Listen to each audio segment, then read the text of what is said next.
Uşaqlara tərbiyə vermək mənə görə çox oxumalısan və ya onu etməlisən, bunu etməlisən deməklə bitməməlidir. Qızım elə bir yaşdadır ki, gördüyü hər şey ona cazibədar gəlir. Gördüyü paltarlar, kosmetika, çanta və s. Düşünürəm ki, bizim vaxtımızda da biz də belə idik. Bir valideyn kimi nəzərə alıram ki, indi seçim, təsir çoxdur. Əlbəttə ki, burada sosial medianın da böyük rolu var.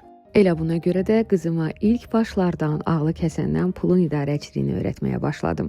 Yəni alış-verişi bir məktəbə çevirdim. İllərdir istəklərimizi siyahı formasına salırıq. Sonda isə siyahıda nələrə həvəs, nələrə də həqiqətən ehtiyac olduğunu təyin edirik. Ən çox da ona sevinirəm ki, artıq cib xərcliyini də çox gözəl şəkildə idarə edir. Onu 3 yerə bölür, ehtiyacları üçün, əyləncəsi üçün, bir də yığım qənaət üçün. Yeri gəlmişkən bu çəkilişi City Park Mall'da etdim və ilk dəfə də orada olurdum. Mərkəz elə Ağşəhərdə yerləşir. Orada yaşayanlar çox şanslıdır. Alış-veriş edərkən öyrəndim ki, hal-hazırda mallda lotereya keçirilir. Hətta lotereya 20 martdan başlayıbmış, 20 iyuna qədər də davam edəcək. Ən çox bəyəndiyim tərəfi isə bütün mallarda olan mağazalar eynən bu mallda da var idi.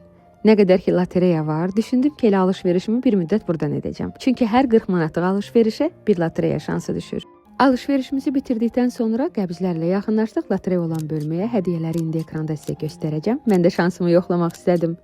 Əlbəttə bu hədiyyələrdən birini utsam çox sevinərəm, amma etiraf edirəm ki, gözüm oradakı Toyota Corolla-daydı.